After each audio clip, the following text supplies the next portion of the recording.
Épître de Paul aux Corinthiens, 1 Corinthiens chapitre 12. J'aimerais parler des dons au pluriel, les dons de la grâce. C'est formidable de voir que la grâce de Dieu a fait des miracles dans les vies des personnes qui autrefois n'étions rien du tout, mais Dieu est venu vers nous. Nous étions égarés, sans espoir, mais la grâce est venue jusqu'à nous. Preuve comme quoi le Seigneur nous aime et vraiment, il a un projet de paix et de bonheur pour chacun d'entre nous. L'apôtre Paul dit ceci, nous lisons la parole de Dieu. Il y a diversité de dons, mais le même esprit, diversité de services, mais le même Seigneur, diversité d'actes, mais le même Dieu qui accomplit tout en tous. Or, à chacun, la manifestation de l'Esprit est donnée pour le bien de tous. En effet, à l'un est donné par l'Esprit une parole de sagesse, à un autre une parole de connaissance selon le même Esprit, à un autre la foi par le même Esprit, à un autre des dons des guérisons par le même Esprit, à un autre la possibilité de faire des miracles, à un autre la prophétie, à un autre le discernement des esprits, à un autre diverses langues, à un autre l'interprétation de langues. Mais toutes ces choses, c'est un seul et même esprit qui les accomplit en les distribuant à chacun en particulier comme il le veut. Le corps forme un tout, mais a pourtant plusieurs organes, et tous les organes du corps, malgré leur grand nombre, ne forment qu'un seul corps. Il en va de même pour Christ. Et prions le Seigneur avant d'aller plus loin. Nous avons besoin de toi, Seigneur notre Dieu. Nous avons besoin de ta direction. Seigneur, nous prions pour que tu puisses nous parler, que tu puisses nous aider à repartir d'ici avec quelque chose, avec une pensée, avec un enseignement, avec une vérité qui vient de ta vérité, la vérité de ta parole. Pour cela, nous avons besoin de ton action, cher Saint-Esprit, pour que nos cœurs puissent rencontrer Dieu. Et dans une action puissante qui dépasse les forces des mots, Seigneur, que nous puissions, notre volonté soit pliée à la tienne, pour que la suite, Seigneur, de notre parcours de chrétien soit le reflet de ce que tu attends de chacun. Merci, Seigneur, de nous bénir dans le nom de Jésus, notre roi. Amen. Les dons de la grâce. Et Paul énumère plusieurs dons. Ça dépend de comment on les compte. Certaines listes parlent des 9 dons. D'autres encore disent qu'il y a plus que cela. Mais ici, nous avons 9 dons spirituels ou les dons de la grâce. Je préfère parler des dons de la grâce parce que souvent, nous nous trompons d'expression. De façon courante, nous parlons des dons. Or, Paul va recadrer pour expliquer, au fait, ce sont les façons, les manières dont le Saint-Esprit se manifeste. C'est pour ça qu'il va parler des manifestations, la manifestation de l'Esprit de Dieu. Amen. C'est le Saint-Esprit qui se manifeste dans la communauté, dans la vie des chrétiens, dans la vie des croyants. Comment il se manifeste ? Il se manifeste par le don de sagesse, par le don de parole de connaissance. Il se manifeste par la foi, en opérant des actes miraculeux parmi nous. Il se manifeste par le don des guérisons, ou encore des guérisons qui sont des dons, parce que souvent nous croyons posséder un don, mais en réalité nous ne possédons rien du tout. C'est l'Esprit qui vient se manifester. Là encore, l'idée c'est quoi ? C'est que le pôle de glorification demeure toujours Dieu, qui se révèle, et non l'homme qui pense posséder. Et c'est là, en fait, que Paul va farouchement combattre dans la tête des chrétiens de l'église de Corinthe, qui, eux, ont commencé à confondre ces choses en pensant posséder quelque don que ce soit. Et donc, si Dieu est toujours celui qui donne, je reste humble parce que la manière dont mon don va s'exercer dépend de comment je suis en intimité avec le Saint-Esprit. Est-ce que je me fais comprendre? C'est ça la force. La force ne vient pas de ma piété ou du fait que je m'estime être plus fort que l'autre. La force me vient de la relation que j'ai avec l'Esprit de Dieu. Parce que celui qui distribue souverainement. Alors, c'est quoi le don? Un don de la grâce, c'est quoi? Il s'agit des capacités, parlons d'une capacité surnaturelle, spirituelle, que le Saint-Esprit confère, donne aux chrétiens pour qu'ils soient capables de vivre sa vie chrétienne. Comme un militaire qui doit aller au front, il faut que l'État, l'armée qu'il envoie, puisse lui donner un équipement pour aller faire la guerre. Si sa propre armée ne lui donne rien, il risque fortement de servir de chair à canon de l'adversaire qui va se moquer de lui parce qu'on ne peut pas aller combattre sans les armes. Il en est de même de notre foi. Pour que je vive ma vie chrétienne, je vive ma foi, je vive ma mission de chrétien, Dieu, par le Saint-Esprit, me donne un équipement dont j'ai besoin pour d'abord vivre ma foi. Parce qu'il ne s'agit pas des choses naturelles. Nous sommes dans le domaine de ce qui est spirituel. C'est l'Esprit de Dieu, par l'action puissante de Dieu, qui me permet de vivre cette foi. Et donc, un don de la grâce, c'est au fait cette capacité qui m'est donnée pour vivre ma foi, mais aussi cet équipement qui m'est accordé pour que je sois au service de Dieu. Parce que les dons sont d'abord pour le service, pour la cause du royaume, et non pour l'orgueil personnel. Deux choses que je voudrais voir avec nous ce matin, c'est d'abord pourquoi Dieu donne-t-il des dons? Pourquoi avons-nous des dons spirituels, les dons de la grâce? Deux réponses, ce sont les deux points que j'aimerais voir ce matin ensemble avec nous. C'est, premièrement, Dieu nous donne les dons de la grâce pour que ceux-ci servent à l'utilité commune. Ça, c'est important, que ça soit au service de l'utilité de la communauté. Deuxième chose, les dons de la grâce sont donnés pour qu'ils puissent œuvrer dans l'interdépendance, travailler dans l'interdépendance. Dieu n'est pas quelqu'un qui a la nature de gaspiller ses grâces. Il les donne pour un but. S'il les donne, c'est pour que ces dons puissent servir à quelque chose. Mais avant d'aller plus loin, il est important de rappeler un principe d'équilibre.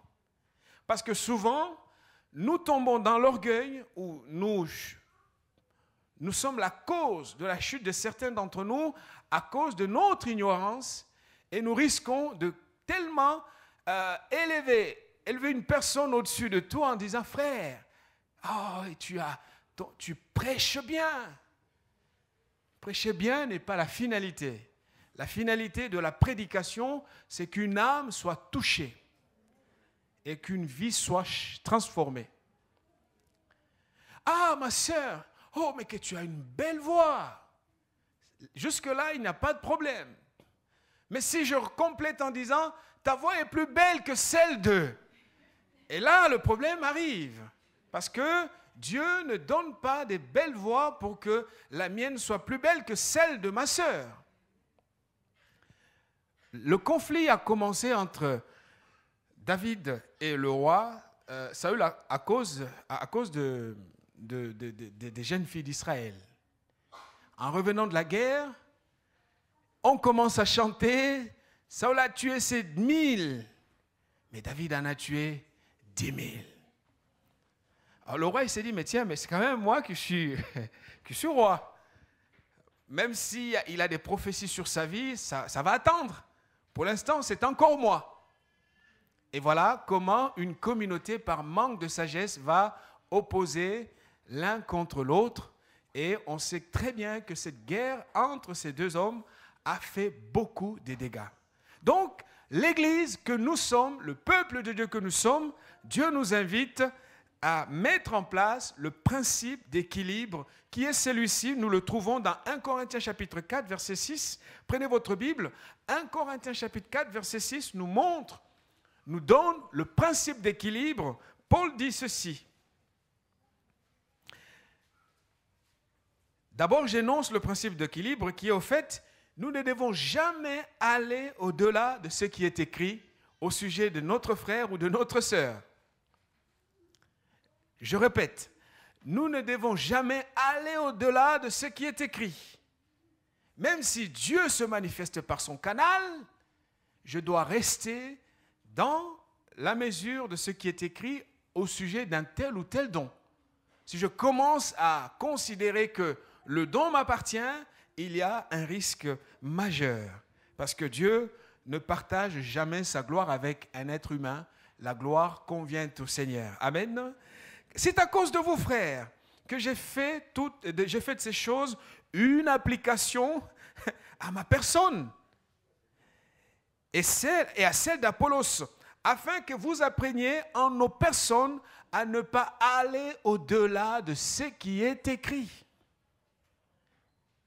Paul se l'applique à lui-même, parce qu'il n'est qu'un homme. Il peut aussi se dire, tiens, je suis le super apôtre.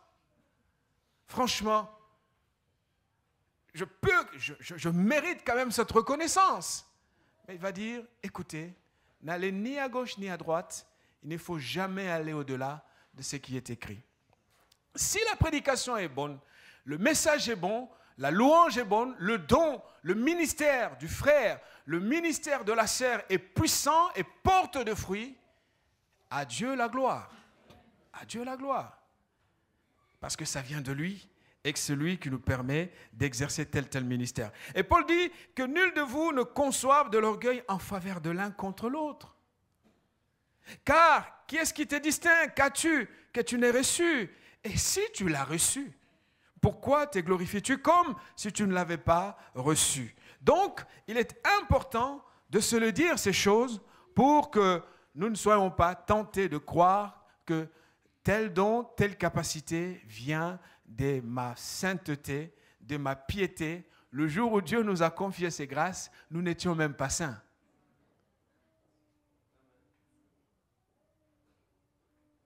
C'est ça, au fait.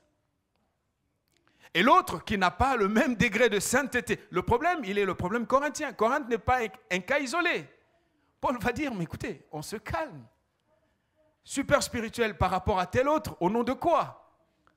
Parce que c'est Dieu qui appelle et c'est Dieu qui accorde grâce. Premier point donc, nous devons comprendre que le don est accordé pour servir à l'utilité commune.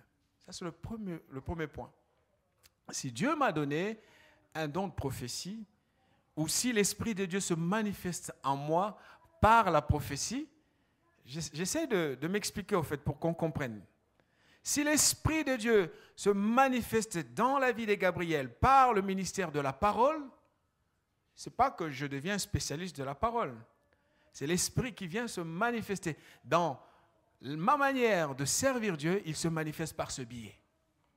Il peut se manifester dans la vie de telle autre sœur par son ministère, je ne sais lequel, un don de parole de connaissance, un don de guérison, ou les guérisons qui sont données comme des capacités surnaturelles de la part de Dieu. Tout cela est pour l'utilité commune. Pas pour que je puisse me glorifier, mais pour que je comprenne que celui qui m'a appelé est aussi le même qui me donne de mettre à la disposition des autres ce que j'ai reçu de sa part. Amen. Et si c'est cela, nous éviterons toute forme d'orgueil et nous éviterons de boycotter les choses parce que nous sommes contrariés. Ah, ça ne me plaît pas. Dans cette église, on pense de moi que je suis... Non, celui qui m'a appelé, c'est Dieu. Celui qui m'a donné la capacité, c'est Dieu.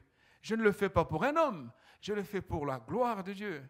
Et je sais que je rendrai des comptes à Dieu pour le ministère, le service qu'il m'a accordé. Donc l'utilité commune, comme le dit le verset 7, parce que le but de tout cela, c'est l'édification de l'autre. Le don doit édifier. Le don ne doit pas humilier. Le don ne doit pas se glorifier pour mépriser les autres. Alors, vous savez, ce qui est bien avec Dieu, c'est quand on a le ton d'un juge. Vous savez, Dieu n'a jamais établi de juge, hein, parce qu'il est lui-même le juge. Vous savez, des gens qui ont un ton particulier à condamner, à culpabiliser, à donner des injonctions. Et l'humour de Dieu, c'est quoi? C'est que ces mêmes personnes se retrouvent parfois par terre pour apprendre que ce n'est pas parce que je me considère du haut de l'estrade comme étant celui qui a des choses à enseigner aux autres et qu'eux doivent écouter. Je dois parler avec grâce. Parce que Jésus lui-même ne condamne pas. Nous avons la Bible, dans la Bible, nous avons plein d'exemples. On lui amène cette femme adultère. Il va faire la part des choses entre la femme et son acte. Amen. Jésus n'est pas du genre à tout confondre. Il va nommer le péché, mais il distingue le péché de cette femme. Parce que cette femme n'est pas le péché. Il va lui dire, femme, va et ne pêche pas. Ne pêche plus. Parce que pour les autres, ils ont confondu le péché et la personne. Donc les deux doivent être jetés dans la fosse. Mais pour Dieu, le péché n'est pas la personne. La personne est quelqu'un qu'il faut aimer, même si le péché, nous devons tous ensemble le rejeter. Et donc, Jésus ne tombe pas dans le piège de confusion, il distingue, parce que dans son cœur, la volonté de Dieu, c'est quoi? C'est de nous rattraper pour nous sauver. Amen. L'utilité commune. Qu'est-ce que tu as reçu? Qu'est-ce qui te distingue, dira Paul aux Corinthiens, super spirituel, qui commençait à tomber dans la fierté, dans l'orgueil, et qui s'est considéré comme supérieur. Il leur dira, qu'est-ce qui te distingue? Franchement, qu'est-ce qui nous distingue? Le fait d'être arrivé dans la foi il y a 20 ans, et alors? Et l'autre qui n'est pas encore entré dans la grâce, donne-lui le temps, Dieu seul sait. Dieu n'a pas établi de juge humain. Et si j'ai reçu de Dieu, mon rôle justement, c'est de le mettre à la disposition des autres. C'est pour cela que Paul dira, je fais tout. Je fais tout pour gagner quelques-uns.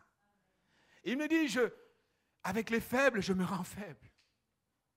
L'objectif est de les gagner. Je ne reste pas loin d'eux et les considérer comme les personnes les plus abjectes qui puissent exister dans ce monde. Au contraire, Dieu les aime comme il m'aime. Parce que dans le cœur de Dieu, il n'y a pas du favoritisme, il n'y a pas des préférés de Dieu. Dieu n'a pas ses préférés. Nous sommes tous enfants de Dieu, nous bénéficions du même amour de Dieu. Et donc, à partir de là, ce que j'ai reçu, je le mets à la disposition des autres. Amen. Et parce que c'est quoi? Parce que c'est le Saint-Esprit qui se manifeste. Souvent, nous tombons dans le péché des catégories. En fait, on enferme les gens par rapport à ce qu'ils ont. Tu es apôtre, tu restes apôtre, tu es pasteur, tu n'évangélises pas. Non! Le Saint-Esprit n'est pas enfermé dans les catégories des hommes. Il est beaucoup plus libre que nous le pensons. C'est lui qui agit. Un homme comme Philippe, lorsque vous lisez la Bible dans les Actes des Apôtres, chapitre 8, Philippe, lui, comment est-ce qu'il a commencé? Nous le savons tous. Il commence au chapitre 6 des Actes, par là, et Philippe commence comme un diacre dans l'église de Jérusalem. Le rôle des diacres, c'est quoi? On les a établis pour qu'ils servent à la table. C'était comme ça pour ce temps-là, en ce moment-là. Mais le Seigneur est beaucoup plus libre que nos fonctionnements. Qu'est-ce que je veux dire derrière tout ça? Je veux dire que Dieu ne restera pas enfermé par rapport à une appellation que l'Église t'accorde. Philippe, arrivé en Samarie, Philippe a fait une œuvre puissante. Et plus tard, au chapitre 21, on parlera de l'évangéliste Philippe. Il a commencé comme un diacre. Vers la fin de son ministère, il est appelé évangéliste. Et chose formidable, il avait 4 filles qui prophétisaient. Là, on appelle un homme qui a reçu son ministère. Être capable d'influencer ses 4 filles à servir Dieu.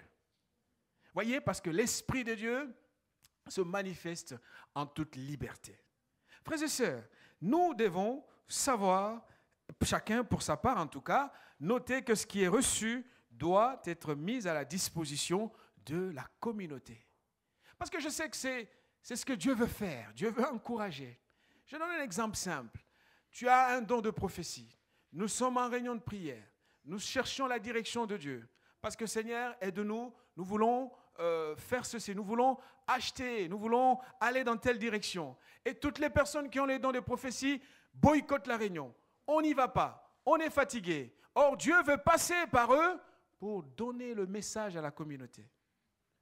À qui on attribue la non-communication. Quelqu'un me dira, mais Dieu est libre. Je suis tout à fait d'accord. Sauf que dans ces personnes-là, il y a une sensibilité qui est développée et Dieu veut passer par leur canal pour parler à la communauté. Certes, si Dieu est bloqué, il se trouvera un autre moyen.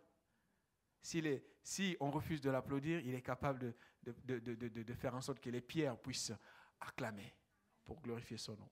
Mais avant d'opter pour le plan B, Dieu veut réussir son plan A. Et son plan A, c'est nous qui avons reçu de sa part une grâce quelconque de la part du Saint-Esprit. Alléluia. C'est important, frères et sœurs. Chaque fois que je refuse de mettre au service des autres ce que j'ai reçu de la part de Dieu, c'est contre Dieu que je fonctionne. Et là, ce n'est pas une bonne chose pour nous, ni pour notre service, notre ministère. Parce que les dons spirituels, les dons de la grâce sont accordés pour l'édification. Le prophète Agabus, on parle d'Agabus dans le livre des Actes des Apôtres. Cet homme était un prophète.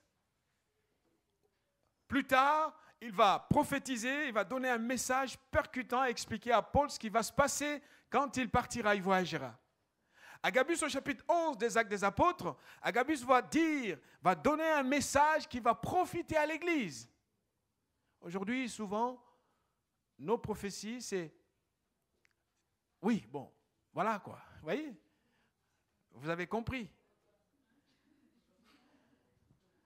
Mais il faut que la prophétie nous montre aussi la direction. On en a besoin. C'est pour cela que certains pasteurs s'autoproclament des prophètes pour garantir, pour sécuriser au fait. C'est ça en fait. Alors le gars, il va commencer à donner un don qu'il n'a pas au fait en réalité. La prophétie d'Agabus va prévenir la faim, la famine. La Bible dit en ce temps-là, des prophètes descendirent de Jérusalem à Antioche, Actes chapitre 11, verset 27. L'un d'eux, nommé Agabus, se leva et annonça par l'Esprit, c'est l'Esprit qui parle. Ça ne venait pas de lui, ça ne venait pas de sa pensée. Hein, il ne prophétisait pas parce qu'il avait observé, il se disait, celui-là, je vais régler mon compte quand je vais monter sur l'estrade. Je donne une prophétie, ça devient un règlement de compte humain et Dieu n'est pas dans des choses comme ça. Ça arrive dans certaines communautés. Celui-là lance un don spirituel, l'autre réplique, et puis on assiste à un spectacle, mais c'est grave. Parce que le don est donné pour édifier, le don est donné pour encourager, le don est donné pour consoler. On va en parler. Vous savez, Dieu, même quand il annonce un jugement, jamais la porte est fermée. Jamais, jamais. Le jugement, chaque fois qu'il est annoncé, laisse toujours une clause de conversion, de retour à Dieu. Parce que ce qui compte, ce n'est pas que Dieu... Qu'est-ce que Dieu a gagné à nous mettre tous dans une fournaise ardente? Il va gagner quoi? Alléluia. Il gagne quoi? Est-ce qu'il ne vivra pas sans ça? Il vit toute l'éternité. Et chaque fois que Dieu a envoyé des prophètes pour alerter, pour annoncer un jugement, Dieu laissait toujours une possibilité de ramener le peuple à lui. Parce que le but de la prophétie, c'est ça, en fait. C'est de ramener à Dieu le cœur qui est égaré. Et donc, chaque fois que je suis tenté d'être juge et de penser prendre la place de Dieu, faussement, parce que Dieu n'a jamais établi de juge, je dois prendre en compte que, certes, mon message est peut-être très dur, mais qu'est-ce que Dieu aurait fait à ma place? Quelle est la pensée de Dieu pour cette personne? Puis-je m'estimer être plus aimé de Dieu que lui? Non. Souvent, nous nous trompons et Dieu ne prend pas gloire à cela. Donc, Agabus va annoncer un message, vous lirez, et vous verrez que suite à sa prophétie, l'Église s'est préparée et quelque chose a eu lieu de la part du Seigneur. Ça a permis à l'Église d'être à l'abri. Les chrétiens ont fait des dons pour encourager d'autres personnes qui étaient dans des lieux difficiles. On veut voir Dieu dans l'Église. Nous voulons revivre ce temps où les grâces de Dieu n'appartiennent pas qu'à une élite. Nous voulons revivre ces moments où la puissance de Dieu se manifeste dans la communauté. L'apôtre Paul parlera que vous savez tous, si vous parlez en langue, c'est une très bonne chose. Mais j'aurais voulu que vous soyez tous à prophétiser. Parce que quand un païen, quelqu'un qui ne connaît pas Dieu, entre à l'église et qu'il y a un message qui l'interpelle, cette personne va repartir de là se disant, ces gens-là ne sont pas des gens ivres qui parlent dans des langues bizarres. Mais je suis entré, les pensées de mon cœur ont été révélées par la puissance de Dieu. Frères et sœurs, c'est un défi pour chacun. Recherchons cela. Si nous avons reçu de Dieu, nous l'avons reçu pour que ça profite à la communauté. Deuxième chose, les dons sont donnés pour œuvrer dans l'interdépendance. Ce qui est bien avec Dieu, c'est que Dieu ne donne jamais tout à une personne. Alléluia. Même Paul, le super apôtre, il avait une écharde dans son dos pour l'appeler à l'humilité. Cette écharde permettait à Paul pour qu'il comprenne que je ne suis qu'un homme. Je ne suis qu'un homme. Paul, il a ressuscité des morts. L'intelligence de Paul, il a été dans des écoles de philosophie d'un niveau très élevé. Vous n'avez qu'à voir la rhétorique de Paul. Vous n'avez qu'à voir l'intelligence de l'homme. Il va écrire plus que tous les autres apôtres. Mais il a une prière qu'il faisait toute sa vie, que Dieu a refusé volontairement d'exaucer. Amen. Volontairement, Dieu ne voulait pas exaucer cette prière. L'idée, c'est quoi? Ma grâce te suffit. Ma grâce te suffit. Il y a des prières qu'on aimerait qu'elles soient toutes exaucées. Mais parfois, il y a des choses que Dieu laisse volontairement pour que chaque fois que nous les vivons dans notre chair, là où nous sommes, ça puisse nous interpeller et puisse nous permettre de prendre conscience que nous ne sommes que des hommes. C'est que Dieu ne te donne pas, il a donné à l'autre. Ce qui me manque sur le plan de mon exercice ministériel, Dieu l'a donné à d'autres pour que j'ai besoin des autres, justement. Et que tout ne soit pas concentré dans une personne. Nous sommes un corps. Jamais le pied fera la fonction de la tête. La main ne pourra jamais se substituer au ventre. Et cette image du corps est donnée pour que nous comprenions que le corps fonctionne en harmonie, parce que même les membres les moins importants ont leur importance dans le corps pour qu'on parle du corps. Sinon, on parlera d'autre chose, d'un truc hybride, bizarre. Mais du moment où on parle corps, tout a sa place dans le corps pour permettre à ce que l'harmonie permette la bonne santé. Notre Église, nous qui sommes l'Église d'aujourd'hui, frères et sœurs, si nous évoluons, travaillons, œuvrons, avançons dans cette compréhension que nous formons le corps de Christ, je ne pourrai pas me priver de ce que Dieu a donné à l'autre, parce que l'autre aussi a besoin de trouver sa place dans le corps de Dieu. Amen. Et donc, si l'Église avance comme cela, oui, on parlera des dons qui sont bien employés pour servir la même gloire, la cause de notre Seigneur Jésus-Christ. Interdépendance, parce que c'est un point très important. Paul, malgré sa force, sa puissance, Paul ne pouvait jamais estimer être plus important que les autres. Il supplie carrément, Timothée dit, s'il te plaît, viens plutôt vers moi, j'ai besoin de toi. Mais attendez, entre Timothée et Paul, comptez l'écart d'âge, mais c'est énorme. Mais Paul avait besoin de Timothée. Parce que nul d'entre nous ne peut s'estimer être plus important que l'autre. Nous sommes tous des instruments entre les mains de Dieu. Alors chacun a sa fonction. Le pasteur a sa fonction, le prédicateur a sa fonction, le chanteur a sa... Chacun a sa place. Si nous travaillons dans l'harmonie, dans l'interdépendance, nous verrons que le corps avance dans la bonne direction. Imaginez un instant que mon pied droit me dise d'aller à droite et le pied gauche me dit non, non, non, non, c'est à gauche qu'on y va. Ah les amis, imaginez la suite. Est-ce qu'il y aura un... mais ça va être compliqué. Et la tête me dit, non, non, non, non, non, c'est ni à gauche ni à droite, tu vois. Moi, je vois devant moi, les yeux me disent, c'est comme ça. Donc, le corps doit s'entendre, doit envoyer des informations qui sont en harmonie pour permettre une progression collective. Amen. Donc, cette notion du corps, d'interdépendance, nous rappelle que la diversité n'est pas l'anarchie. On ne fait pas ce qu'on veut comme on veut. On le fait en tenant compte des différents rôles, de comment ça se passe. Ça va? C'est important. Je ne me lève pas un matin pour dire donc ça va être comme ça. Non. Et pour garder l'esprit du corps, on a besoin de parler, d'échanger, d'expliquer. Voilà, c'est l'information qui vient de la tête va convaincre les bras à aller dans cette direction. Sinon, on ne fait pas ça. Parce que nous avons le même esprit, nous avons le même Seigneur, nous avons un seul Dieu, nous avons une même Église. Et donc, l'ordre doit prédominer dans la communauté. Paul disait aux Corinthiens, justement, à 1 Corinthiens chapitre 14, verset 33, « Car Dieu n'est pas un Dieu de désordre, mais de paix. » Vous avez jeté un discrédit sur l'image de Dieu parce que vous en faites un Dieu désorganisé, désordonné, qui va dans tous les sens. Justement, il n'est pas un Dieu de désordre, mais d'ordre. Je disais que ce que Dieu ne m'a pas donné, si Dieu veut que la complémentarité ait lieu dans son Église, la raison est simple. C'est pour exclure toute rivalité.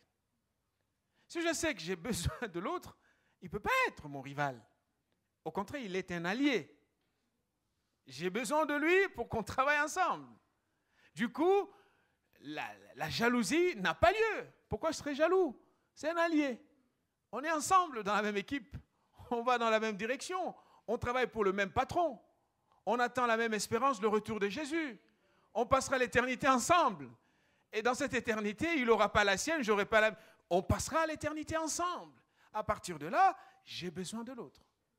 Si Dieu veut la complémentarité, c'est pour que nous comprenions que ça ne sert à rien de courir après les meilleures places.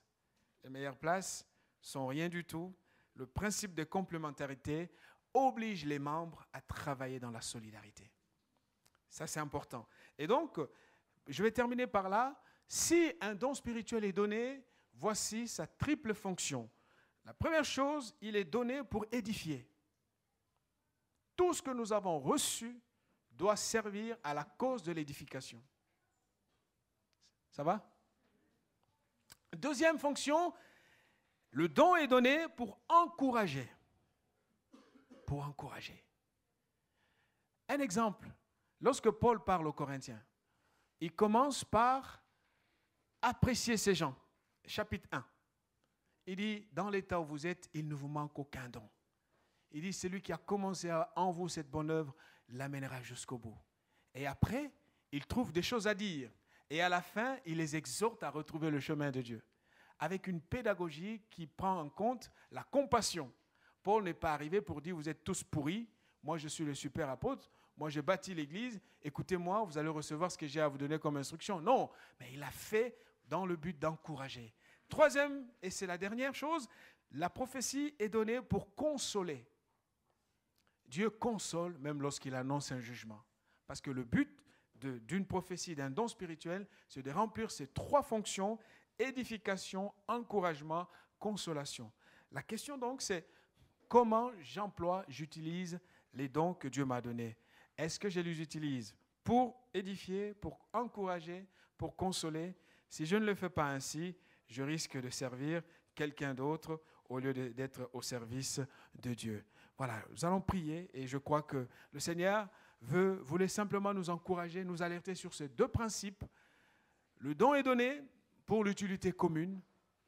Je ne peux pas laisser qu'à un groupe de gens de faire le travail. Je dois trouver ma place dans l'Église. Je dois trouver ma place dans cet ensemble parce que nous sommes un corps. Je ne dois pas laisser que quelques-uns qui ont à faire des choses. Nous sommes tous peuple de Dieu. Si ça fait un moment que vous êtes là et que vous venez, vous repartez, j'aimerais simplement vous inviter à comprendre, nous avons besoin de toi. Tu as ton importance dans ce corps. Et on veut tous ensemble, chacun trouver sa place pour œuvrer et permettre à ce que l'Église de Dieu puisse aller de l'avant et que le don que nous avons reçu, le jour où le Seigneur reviendra nous demander des comptes, que nous n'ayons pas à rougir, mais que nous soyons capables, comme des bons intendants, de dire à Dieu, Seigneur, voici ce que j'en ai fait de ton don que tu m'as donné. Prions le Seigneur. Seigneur, je te bénis pour ton Église. Je te remercie pour ta parole. Je prie pour qu'elle soit vraiment bénie dans notre cœur. Permets-nous de grandir avec toi. Seigneur, merci d'enlever tout orgueil, tout esprit de rivalité, de jalousie. Seigneur, imprime dans notre esprit, Seigneur, le désir de travailler dans la complémentarité. Que la solidarité nous caractérise. Si tu nous as privés de certains dons, c'est parce que tu les as donnés à d'autres personnes, pour que nous ayons justement besoin de ces gens-là et ensemble te servir dans l'Église pour la cause de l'Évangile. Reçois la gloire et la louange, Père, au nom de Jésus-Christ. Amen.